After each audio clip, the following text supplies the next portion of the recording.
I'd love a vampire school. That'd be fun, wouldn't it? Learn how to be a vampire. Yeah, Fly, live at night. Fabulous. that'd be amazing. I love that you're Happy the. for meeting in person, for God's sake. I know we got to stop meeting like this. I know. Second Doctor to take on the MCU villain role, huh? I love that. I love that.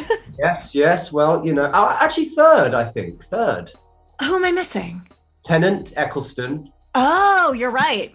Yeah. You're right. You're right. You don't have to say what roles, but how many comic books roles do you think you've turned down over the years? And why was this one the right one to take? Well, I don't know how many. I mean, not that many, to be honest. I feel like it's got to be a lot. No, it's not. People, they're not that keen to employ me. I've always been obsessed with sort of vampire films, frankly, and the mythical sort of power of them.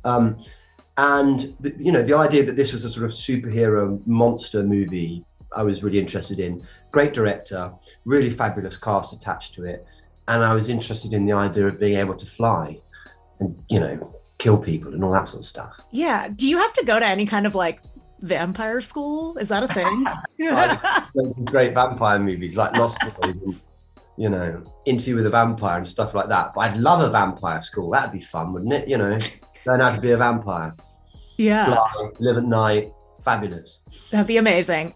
This is such a unique take on this character. How do you even dive into the research? Because some people have this full binder of information. You kind of have this fresh take. How do you go on into creating your own thing? Well, the truth is, I wasn't aware of the great big history of the character in many respects, because the script I was presented with it doesn't delve into the past of him, does it at all? Or indeed the future. And isn't someone else playing him? It's all a bit confusing to me, to be honest with you. So I took as my Bible just the actual script is the honest truth of it. And now I sort of, it was all a bit odd whether it was Loxias or not. And so I'm still not quite sure, to be honest. I was actually wondering what insight you had on that, because I wasn't quite sure either. Yeah. Well, none right now is the joining the Marvel Sonyverse is not the only franchise you're joining. You're also doing House of the Dragon, Yes. which I thought I was done with Game of Thrones, and then Matt Smith pulls me right back in. I'm totally back in. What is it like being in that universe? Well, it's there's a lot of blonde wigs. I was going to say, do blondes have more fun? Well, apparently not. Actually, they just go to war a lot and fight and ride around on dragons. I don't know, but look, who knows? Who knows? I've not seen anything yet. It's obviously a big challenge for all of us that have taken it on. There's such a huge fandom that surrounds it, and rightly so. It sort of left a footprint, really, in many ways, and it will be hard to repeat that. So let's hope it sort of evolves into something different. Have you seen? No, I'm very, very excited for real. Have you seen the Morbius in the animated Spider-Man, where he has the suckers in his hands?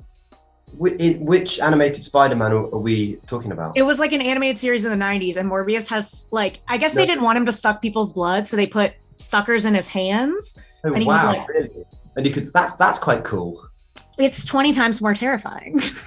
Yeah, exactly. But it's a sort of, it's like anything. It's a simple way to be it's actually a brilliant way to be a villain, that, isn't it? Yeah, it just scarred me as a kid. I was just curious if you've seen it. Yeah. Done that. Well, thank you so much for your time. Such a pleasure to talk to you. Yeah, have a lovely day. You too. In the sunshine. Bye.